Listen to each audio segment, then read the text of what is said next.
Craving ka ng pizza para sa pananghalian? Pagod pa naman galing sa doktor. So, sa tabing dagat ang aming naisip na pupuntahan dahil parang super ganda ang ambience. Kapag kumakain tayo ay parang napakaganda kung may mas magandang view pa na makikita natin sa ating tagiliran. Ayan. Kami ay dumating na at nakaupo ng mga suban ang walang suklay. Walang suklay Tinood bitaw. So ano ba ang paborito niyong pizza? Sa akin talaga ay salmon pizza. Kahit ano-ano pa yan dyan ang mga pinagagawa nila ng klase na pizza. Ang sa akin talaga ay salmon. So hindi lahat lagi na lang tayo ang nagsaserbisyo para magluto sa ibang tao. Dapat ay ititreat din natin ang ating mga sarili. Kaya tayo naman ngayon ang siserbisyuhan. Mine is salmon pizza. Pizza salmon. No. So, ayan nga, dapat ay i-socialize natin ang ating mga sarili upang matutunan din natin kung ano ang mga tradisyon, kung paano magsimula silang kumain at anong yung mga kakainin at iinumin ang una. Ayan daw pala, dapat ay mag-iinom-inuman tayo, tatagay-tagayan tayo. Oo, at least naman ang mga subano maka-try din. Uy, taga Bukid Claveria ba yan eh? Nakaanak mag-France! If you hold it like that, the glass doesn't get warm with your hands.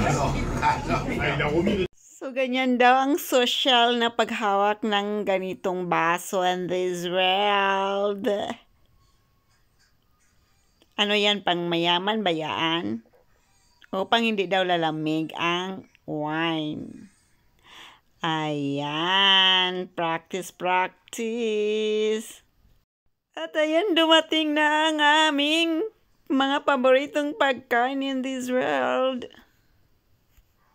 So, bakit ko ba paborito itong salmon pizza dito sa restaurant na ito? Dahil ito ay may maraming parsley at garlic or nilalagyan ng persilad. Na ayan naman talaga yung paggagamit-gamit ng mga kutsilyo at saka tinidor. Alam naman nilang tayo ay laking subanon. Kaayo na lang bagay yun magkinamot aning kalakiha. Kaya mag-slice pa naman ta. At mabuti ngayong araw na ito ay wala naman masyadong customers itong restaurant na ito. At pwede tayong magkakamay-kamayan nito pagkatapos nating i-slice. Ini-slice ko na lang muna bago ko damputin ito ngayon. So, kayo pala, ano mga paborito ninyong pizza? Ano pa? At paborito nyo ba ang thin pastry? Pareho sa na-order ko or thick? Kasi ako thin talaga. Ayan, pero parang itong pizza na ito ay hindi mabuti pagkaluto, guys. Dahil parang luyat-luyat siya. Ano ba yung Tagalog sa luyat? Ayan. Dapat yan ay hindi siya mapilo-pilo. Bakit man yan pwedeng mapilo? Dapat yan ay tuskig. Kayo talaga hindi niyo inayos ng pagluto. Di dapat ng ganyan. Dapat tuskig yan. Upang di siya malukot-lukot.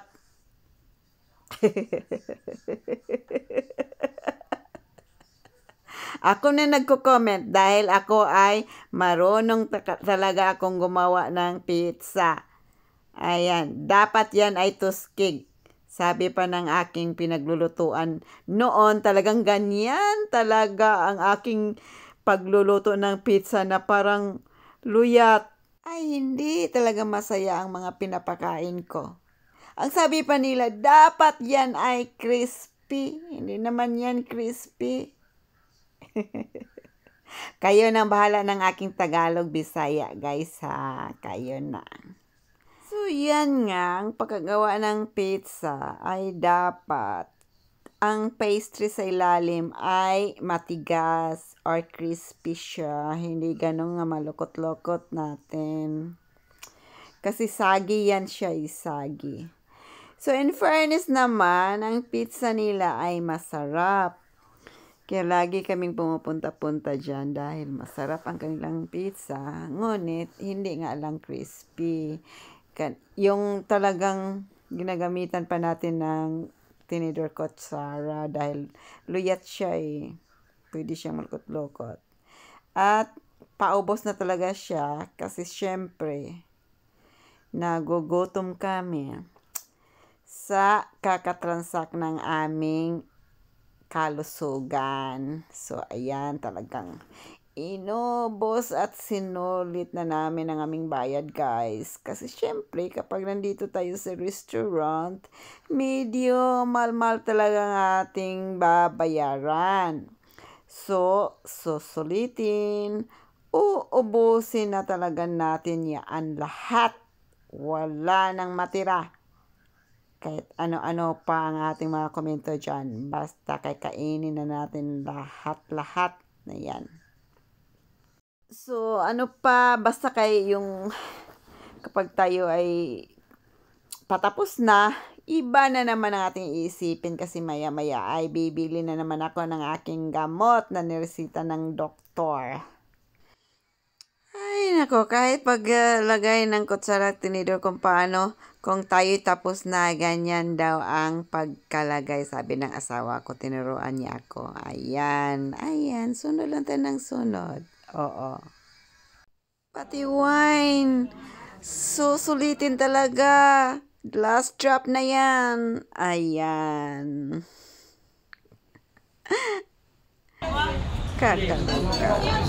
So, ang pinaka-last dyan, di syempre, mabayad na ta, karang mga laka na da dyan.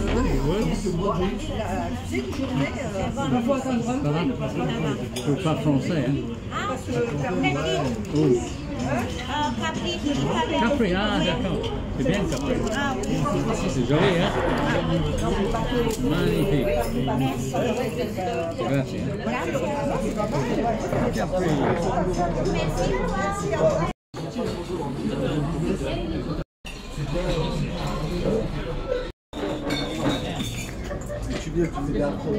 Napakahangin naman sa labas, kaya ang buhok natin ay paldo na gid kaayo, guys. Uwian time na.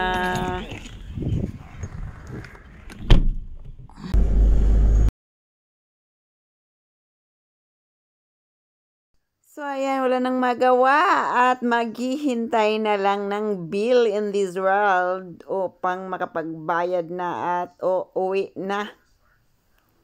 Uwian time.